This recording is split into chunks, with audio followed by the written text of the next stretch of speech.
is Azucenas de Lima. Ako po'y tubong Negros Occidental, Calatrava Negros Occidental. At ako po'y wala nang magulang, wala nang papa, wala nang mama. Namatay po yung mama ko, ay papa ko 3 months old pa lang ako. At namatay rin yung mama ko, 12 years old ako. Ako po'y lumaki habang nag-aaral ay nagkatulong. So kasambahay lang at high school graduate lang yung natapos ko. And ang background ko, nagkatulong ng 8 years, naging lady guard ng 5 years, at naging OFW 4 na taon sa Abu Dhabi. Kung OFW ka, makinig ka ngayon at just empty ka, kasi alam ko, ikaw na yung next na yung dati kong inaasam-asam. Ayun, so paano ba ako na-invite dito? I'm so very grateful sa ating Creator. Thanks God sa opportunity na binigay sa akin at naging open mind. Alam ko, ginaguide niya ako habang ako'y lumaki na walang magulang. Napangarap ko, sabi ng mama ko, Nes, ikaw yung pang-18 na anak ko, ako'y bunso sa amin. Isa lang po yung mama, isang papa. Sabi sa akin, hindi na ako magtatagal sa mundong ito. Nes, hanapin mo yung bukas mo. Yun po yung message ng mama ko sa akin. Kaya hindi ko makalimutan nung ako'y 12 years old, na sabi niya, hanapin ko yung bukas ko. Nung namatay po siya, na problema po ako kung sino na po yung magpapaaral sa akin. So nung time na yon, naghanap po ako ng trabaho nung ako 13 years old. Nasabi ko, kailangan matapos ko yung pag-aaral ko kahit wala akong magulang. Sino kayang pwedeng magpaaral sa akin? At sabi po ng mga kapatid ko, sabi niya, Nes, ikaw, malaki ka na. Marunong ka na sa mga gawaing bahay. At maghanap ka na kung saan kaya mong bilhin ang mga gusto mo. Kasi kung sa amin ka, kaya ka lang naming pakainin, pero hindi namin maibigay ang gusto mo. Kasi meron ka pong mga pamangkin. Yun po yung sabi ng aking mga kapatid. So good news po guys, nagkatulong ako habang ako'y nag-aral. And after that, graduate po ako ng high school. Pumasok po ako ng lady guard. Yan, lady guard sa SM North po. 5 years po ako dyan. And naging OFW na sabi ko, parang wala pa rin akong ipon bilang lady guard. So nag-abroad po ako ng 4 na taon. At nung ako'y natanggap, sabi ko, this is it. Grabe, alam niyo po bilang isang OFW, tinawagan pa nila ako. Sabi pa ng employer, sabi pa ng agency, ayusin mo pagsagot yung yung employee para matanggap ka. So inayos ko naman, merong mga guide para matanggap ka sa interview bilang isang OFW. Nung natanggap po ako, tuwang-tuwa ako, sabi ko sa family ko sa Negros, natanggap na ako. Sabi niya, uwi ka, magdispedida tayo. So nagdispedida, yakapan at perma ng kontrata. Excited ako magperma ng kontrata kasi sabi ko sa dami po naming magkakapatid na talagang ako na ang puputol sa sumpa ng kahirapan sa sobrang hirap po ng buhay namin. Arado lang, nag-aararo, nagtatanim ng palay, ganun lang po yung hanap buhay namin. So nung nag-abroad ako, sabi ko, ito na yung pagkakataon na okay pala yung utak ko, okay pala yung mind ko, okay yung medical ko. Nung nag-abroad po ako, nagpirma ako ng kontrata. Excited ako, but I don't think about na ang boss ko ba ay manyak ito pagdating ko sa abroad. After 2 years kontrata, makakain ba ako ng ayos? Ang boss ko mamumugbog ba to sa akin? I never think about it, kapatid. Ang inisip ko ay makatulong ako sa aking mga kapatid.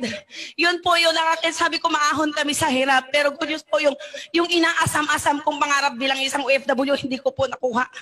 And one day, na-invite po ako sa sponsor ko. Shout out po, my sponsor upline, Carlo Vito, upline Ding Dong. Thank you so much.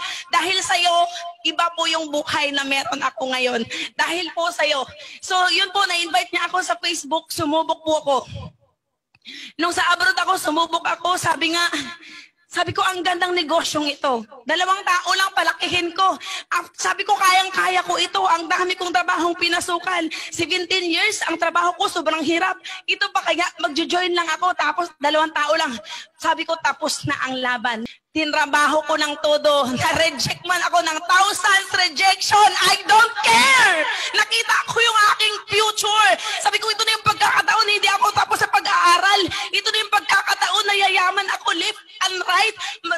Maliliberate ako sa ibang tao. Tinodo ko po, mga kapatid, ang nangyari po sa akin.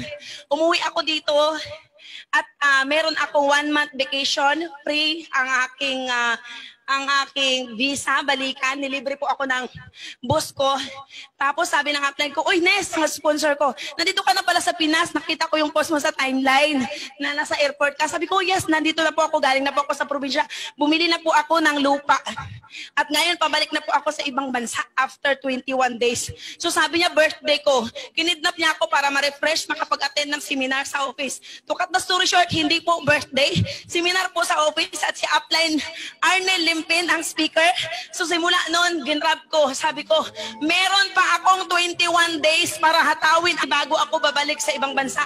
Pag sabi ko sarili ko, Nes, kapag kumita ka ng 20,000 inside 19 days, wag ka nang babalik sa abroad pang muli. Ang good news po, ang kinita ko 60,000. Automatic nag-send email ako sa boss ko na, "Boss, I don't want to going back in your country. I joined MLM, very small investment, pero pwede akong yuyaman." Sabi niya, "Fuck you. What cockroach you have inside your mind?" Sabi ko, ang ganda ng puhunan. Sobrang mura lang. Tapos ito yung potential income, 36,000 per day potential income. Sabi niya, "That is only potential." Sabi ko, "Yes, boss, you are right, but it depends on my action. And you know me, inside 4 years bilang isang OFW. And you know me, boss, I have a big dream in my life. Okay lang ba, payagan mo ako na hindi na ako babalik dyan? Bigyan kita ng isang driver na mas malupit pa at hindi babae kundi lalaki." Pumayag po yung boss ko.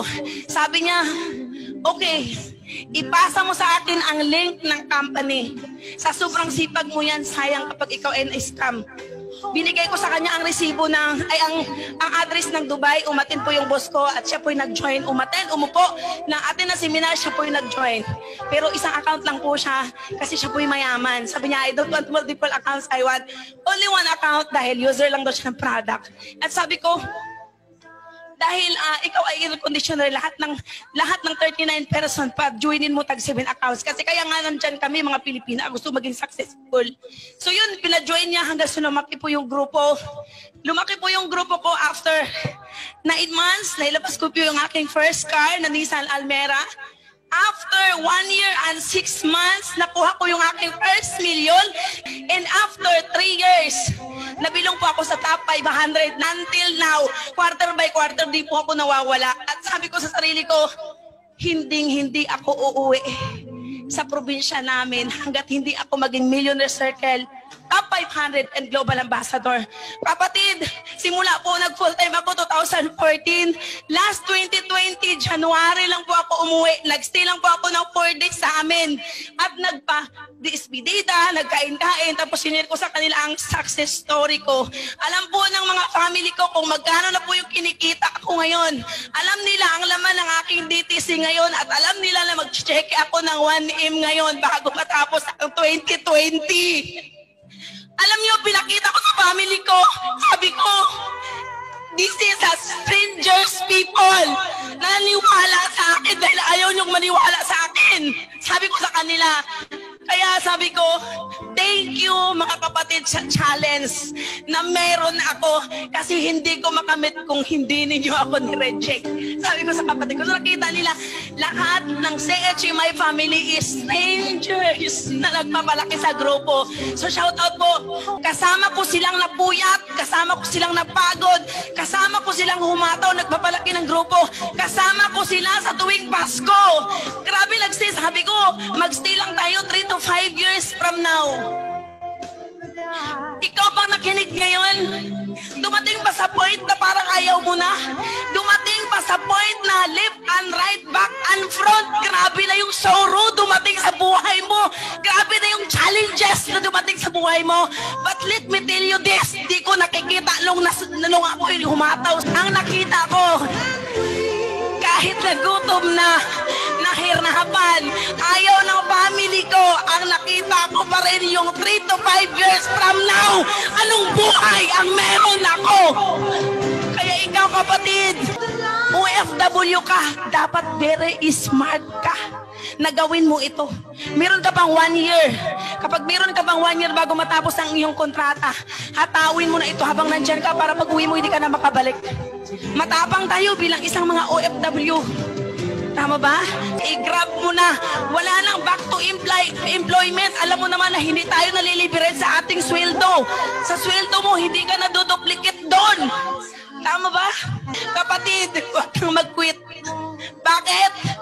Merong nag-aantay sa'yo na pamilya sa probinsya. Merong nag-aantay sa'yo ng mga anak if you are a single mom. Alam ko yung smile mo bilang isang empleyado, bilang isang OFW, hindi yan smile mo eh. Alam ko malungkot ka, pero ayaw mong ipakita sa mga anak mo. Kaya ipaglaban mo ang iyong pangarap. Ipaglaban mo ang iyong pangarap sa buhay. Ngayon po, hindi ako akalain, nagto-200,000 ako isang buwan na walang umuutos sa akin kahit sino. Walang boss. Ikaw ang boss dito. Sino lang ba sinis noon? Ikaw na nakaupo ngayon. Atawin mo na hanggat nakadilat pa yung mata ng magulang mo. Nag-aantay ng blessings mo. Nag-aantay ng tulong mo kasi bakit? Makuha mo yung milyon dito sa empowered consumerism.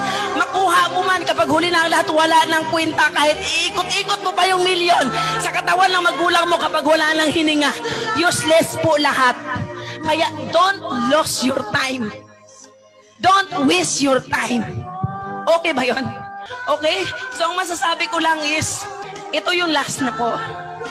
Dapat sigurista ka. Dapat sigurista ka kapag ikaw ay pagod na. Bakit sigurista?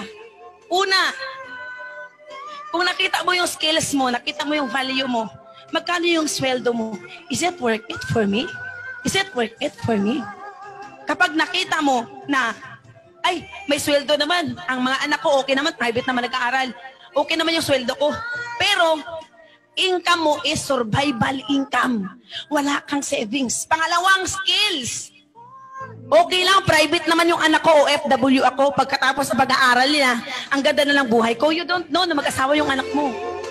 Hindi ka habang buhay maging OFW. Diba? Okay lang, may snack, may almusal, pananghalian, may snacks pa sa gabi, may snacks pa sa alas 10 ng umaga. Okay lang, private naman yung anak ko. Pero, yung skills na yan at mindset na ginagawa mo, hindi nakakayaman. Pangatlong skills. Oo, pangatlong skills, makinig ka. May angel na lumapit sa'yo kasi nagpipray ka ng opportunity. Nakita mo. Kung nakita mo, sunggaban mo na, i-grab mo na. Makipag-treat ka sa taong may resulta. Tama? Sabi nga doon, bakit kaya? Excuse me. Sabi, bakit maraming taong yumaman na hindi nakapagtapos sa pag-aaral? Kasi ang bilis nilang turuan. Bakit may mga taong hindi nag-empowered consumerism na tapos sa pag-aaral? Lamang ka kapag naging open-minded ka dito na tapos ka sa pag-aaral at edukada ka, professional ka. Eh ikaw, lamang ka kapag meron kang alam. Lamang ka kapag meron kang natapos at papasok ka sa tama na sistema. So hopefully po, na-inspire ko po kayo. Ang masasabi ko lang, wag na wag kang titigil. I-grab mo ang opportunity kasi napakaswerte mo. You will be the next in line. Taasan mo yung why mo.